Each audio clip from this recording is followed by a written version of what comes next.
é importante, né, esclarecer se é um custo alto ou não para você iniciar em consultoria, né? Porque é natural que quando a gente vai fazer uma transição de carreira, ou quando você vai fazer um trabalho de uma carreira em paralelo, né? Você precisa se organizar financeiramente, né? Você precisa se planejar, porque também existem os seus compromissos, enfim, aqueles compromissos fixos e outros, né, compromissos que possam surgir.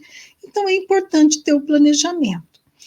E aí eu vou te falar a respeito de como que foi o meu começo, quando eu comecei na área de consultoria, e como que eu percebo hoje essa questão de começar na consultoria em termos de investimento. Então, veja só, quando eu iniciei na consultoria, que eu já comentei com vocês, que foi um momento de transição de carreira mesmo, que eu decidi fazer a transição, me desliguei de uma empresa como gestora de RH, era uma multinacional, eu não quis retornar para o mercado, para o mundo corporativo como gestora, como empregada, né? Em paralelo, eu já tinha uma empresa de consultoria, sócia com uma colega, que já fazia alguns trabalhos na época, principalmente para o Sebrae, tinha sido convidada para participar de um programa muito grande do Sebrae aqui no Paraná, principalmente no Norte Pioneiro, onde eu morava na época, eu morava em Londrina, hoje eu moro em Curitiba. Então, quando eu vou para a consultoria, que eu decido, né, não, eu vou, então, dar continuidade nessa atividade como consultora, né? Foi uma escolha mesmo, porque eu tive convite para voltar para a área, para o mundo corporativo, e não tive interesse de retornar. Então, eu já tinha empresa. E aí, o que eu tive que fazer de investimento? Bom, na época, eu dividi as despesas da consultoria, né, dos honorários do contador com essa minha amiga. Que investimento que eu fiz? Né? Honestamente, não fiz a princípio nenhum investimento financeiro para iniciar na consultoria. Por quê? Eu precisava de computador, eu já tinha um computador, né? Eu precisava de telefone celular, eu tinha telefone celular. O carro também, eu tinha um carro, né? Que há 21 anos atrás não tinha essa possibilidade do online, assim, a gente trabalhava mais no presencial mesmo, né? Viajei muito, eu dirigindo, mais de 200, 300 quilômetros sozinha, já viajei à noite também sozinha, às vezes de uma cidade para outra, às vezes eu punha boné, aqui um pouco de história, às vezes eu punha boné, uma tática que uma amiga minha me ensinou uma vez, que a cunhada dela fazia quando dirigia à noite sozinha, essas questões de gênero, né, que a gente enfrenta, né, ela punha boné para parecer que era homem, que daí correr menos risco, né? A crença que a gente tem, né? Então, olha, já fiz muitas coisas assim, presencialmente, viajando, acordando 4 horas da manhã para pegar a estrada às 5 da manhã e viajar e atender em outra cidade, trabalhar o dia inteiro com programas de desenvolvimento em outra cidade, porque não tinha essa possibilidade do online.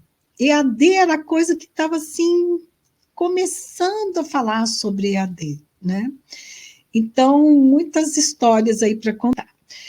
Então, voltando à questão do investimento, né, financeiro, o que eu tinha, então, né, de custo fixo era os honorários do escritório de contabilidade, né, que não tem como a gente abrir mão disso, né? Que tem que contratar alguém que faça para você a contabilidade. E aí era o que eu tinha em termos de investimento para iniciar.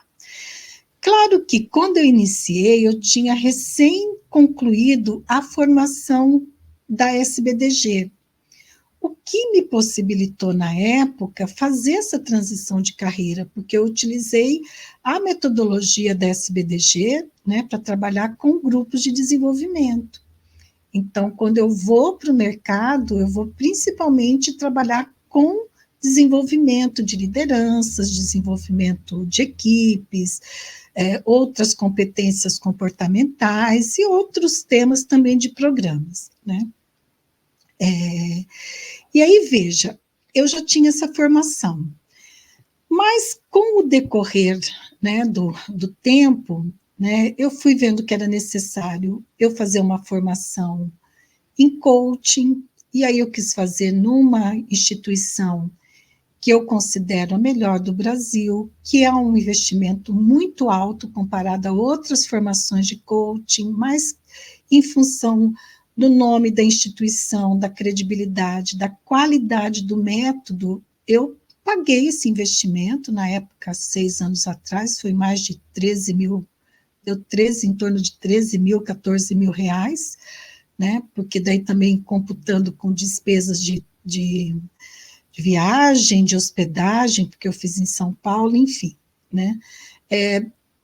E outros investimentos que eu fui fazendo, como no processo de curva de maturidade da SBDG, que daí você tem que fazer supervisão, então pagar supervisão, né, para você poder examinar a tua prática, para você poder se aprimorar, e também porque eu queria, né, me titular na curva de maturidade da SBDG. Hoje eu estou como didata da sociedade, né, que é o último nível da curva de maturidade. Foi um investimento significativo também.